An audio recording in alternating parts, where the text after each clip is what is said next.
तो बेटा नेक्स्ट में वेरी वेरी इंपॉर्टेंट ये है बेटा बोर्ड के लिए, बोर्ड में कई बार पूछा गया बेटा, इस पर न्यूमेरिकल भी बड़े आते हैं। Relation between drift speed, current and current density. Current density अभी हम डिस्कस आगे करेंगे बेटा, तो करंट डेंसिटी अभी रहने दीजिए। अभी हम रिलेशन पढ़ रहे हैं drift speed and drift speed and current का। एक कंडक्टर लिया बेटा यहाँ पे एक्स वाई लेंथ का, ठीक है, एक्स वाई लेंथ का, यहाँ पे एक्स है यहाँ पे वाई है, इस लेंथ का एक सिलेंड्रिकल कंडक्टर यहाँ पे हमने कंसीडर किया है। ए इसका क्रॉस सेक्शन एरिया है, ठीक है। इलेक्ट्रिक फील्ड ई अप्लाई कर दिया यहाँ पे, तो जितना भी इलेक्ट्रॉन है सब क्या करेगा बेटा, सॉरी इलेक्ट्रिक फील्ड इस डायरेक्शन में है, इलेक्ट्रिक फील्ड इस डायरेक्शन में है। तो अगर इलेक्ट्रिक फील्ड इस डायरेक्शन में है तो जितना भी इलेक्ट्रॉन है सब इलेक्ट्रिक फील्ड के अपोजिट डायरेक्शन में क्या करेगा, मूव करेगा। और हम जानते हैं जो कन्वेंशनल करंट हम लेते हैं इलेक्ट्रिक फील्ड का सॉरी जो इलेक्ट्रॉन का मूवमेंट होता है उसके अपोजिट डायरेक्शन में होता है। तो अगर इलेक्ट्रॉन का मूवमेंट ये है बेटा तो कन्वेंशनल करंट का डायरेक्शन क्या हो गया, अपोजिट डायरेक्शन ये हो गया।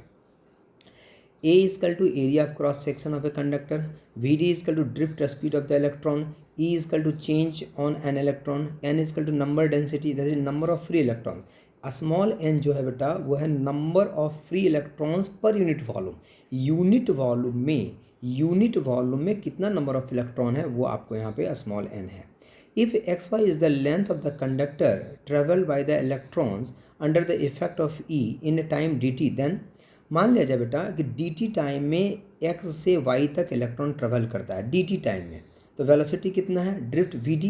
तो V D into D T क्या दे देगा बेटा, ये लेंथ दे देगा एक्स वाई का, मतलब एक्स वाई का लेंथ कितना हो जाएगा, वेलोसिटी इंटू टाइम, तो V D into D T, ये आपको क्या दे दिया, डिस्टेंस दे दिया एक्स और वाई का।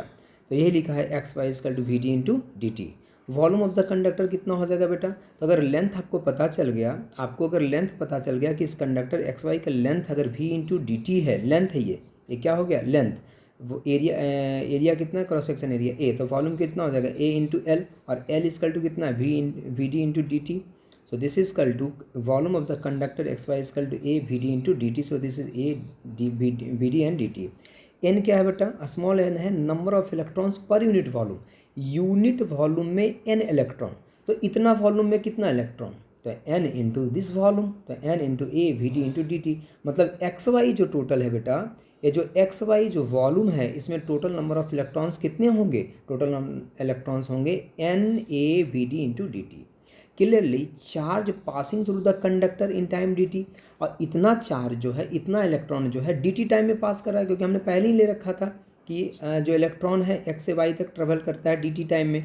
मतलब कि यहाँ से यहाँ तक इलेक्ट्रॉन जब जाता है तो डी टी टाइम ट्रेवल करता है, और डी टी टाइम में इलेक्ट्रॉन कितना पास कर रहा है, n A V D into D T. और करंट हमने क्या पढ़ा है, ठीक है, हमने करंट क्या पढ़ा है बेटा, करंट इजकल टू तो हम पढ़ रखे हैं। अच्छा, तो ये तो इलेक्ट्रॉन हो गया, तो एक इलेक्ट्रॉन पे चार्ज कितना है, ई है, तो टोटल चार्ज कितना हो जाएगा, E n A V D into D T. ये कितना है, नंबर ऑफ इलेक्ट्रॉन, एक इलेक्ट्रॉन पे चार्ज कितना है, ई, तो number of electron into E, तो टोटल कितना आ गया charge. Now current equal to कितना होता है, चार्ज अपॉन टाइम। तो इतना चार्ज कितने देर में फ्लो करता है, डी टी टाइम में, तो E n A V D into D T upon कितने देर में, डी टी टाइम में, ये कट गया, तो क्या बच गया बेटा, I is equal to N E A V T. This is the relation between current and drift speed. देखिए नीचे यही लिखा है, clearly charge passing through the conductor in a time D T, that is D Q is equal to E into total number of electrons, D T time में जो पास कर रहा है, तो ये हो गया। Now current through the conductor, that is I is equal to dq upon dt, so this is n e a v d dt upon dt। ये dt कट गया, क्या बच गया, n e a v d। Now electron है बेटा, तो electron के लिए चार्ज नेगेटिव होता है, तो यहाँ पे माइनस साइन हम रखेंगे, तो I is equal to minus n E A V D हो गया यहाँ पे, ठीक है। तो ये रिलेशन है जो कि बोर्ड में कई बार पूछे गए हैं बेटा 3 नंबर में, तो आपको याद रखना है। Now the very very important relation current density, जिसकी हमने चर्चा अभी आगे की थी वहीं पे कि करंट डेंसिटी क्या होता है। The current density at any point inside a conductor is defined as the amount of charge flowing per second through a unit area held normal to the direction of the flow of charge at that time point, ठीक है।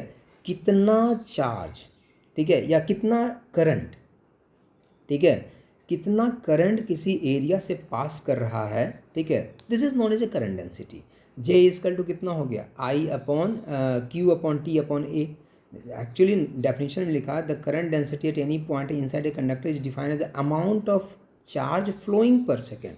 तो amount of charge flowing per second क्या है, current है, through a unit area will held normal to the direction of, मतलब जो current जो जिस डायरेक्शन में जा रहा है एरिया जो है उस पर नॉर्मल होना चाहिए, ठीक है। And it is a vector quantity, current density कैसी quantity, vector quantity having the same direction as that of the motion of positive charge.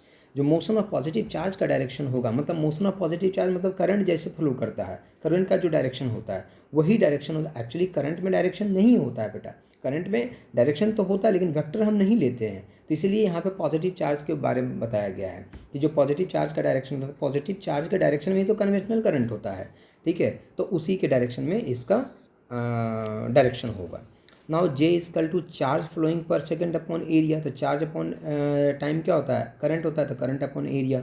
Now ये देखो करंट इस डायरेक्शन में है, करंट ऐसे है और एरिया इस पे नॉर्मल है बेटा, एरिया वेक्टर मतलब कि एरिया पे नॉर्मल है। या ये कह सकते हैं कि करंट और एरिया वेक्टर दोनों का डायरेक्शन सेम होगा, क्योंकि एरिया वेक्टर का डायरेक्शन ये होगा तो करंट और एरिया वेक्टर का डायरेक्शन क्या होगा, सेम। तो उस टाइम पे जे इजकल टू आई अपॉन ए लिखते हैं। अगर बेटा अगर करंट और एरिया वेक्टर के बीच में एंगल बन गया, ये करंट है तुम्हारा, ठीक है, और ये एरिया वेक्टर है, दोनों के बीच में क्या बन गया, एंगल, ठीक है। तो current density equal to J is equal to I upon A n होगा। कौन सा कंपोनेंट, जो कंपोनेंट करंट के डायरेक्शन में है, एरिया का जो कंपोनेंट करंट के डायरेक्शन में है, क्योंकि यहाँ पे हम करंट ये था तो करंट के साथ में एरिया वेक्टर कितना था, ए, तो हम ए ले रहे थे। तो एरिया का जो कंपोनेंट करंट के डायरेक्शन में होगा उसी कंपोनेंट को लेना पड़ेगा। तो इसका कंपोनेंट करंट के डायरेक्शन में क्या हो जाएगा, ए cos theta, so I upon A cos theta. Now यहाँ से देखो कितना बेहतरीन रिजल्ट है, जो आप लोग पूछते रहते हो ना कि सर करंट कैसे वेक्टर क्वांटिटी, स्केलर क्वांटिटी। देखो J is equal to I upon A cos theta हो गया। Now J is equal to I is equal to J into A cos theta होगा। J is a vector quantity, area is a vector quantity, यहाँ बीच में cos theta है तो इसको क्या लिख सकते हैं, जे क्रॉस ए। सो यहाँ से भी हम कह सकते हैं कि जे मतलब कि करंट डेंसिटी और एरिया का वेक्टर प्रोडक्ट है कौन, डॉट प्रोडक्ट है कौन, current. So current is a scalar quantity. This equation again show that electric current being a scalar product of two vector, that is a scalar quantity. The SI unit of current density is ampere per square. Current density J is equal to I upon area. So कितना हो गया बेटा, I का हो गया ampere, area का हो गया मीटर स्क्वायर, सो एम्पियर पर मीटर स्क्वायर इसका यूनिट हो गया। डायमेंशन फार्मूला की अगर बात करें बेटा तो डायमेंशन फार्मूला एरिया करंट का हो गया ए, एरिया का हो गया L square, so this is A L minus 2, ठीक है। तो this is the dimension formula of current density. Now next video में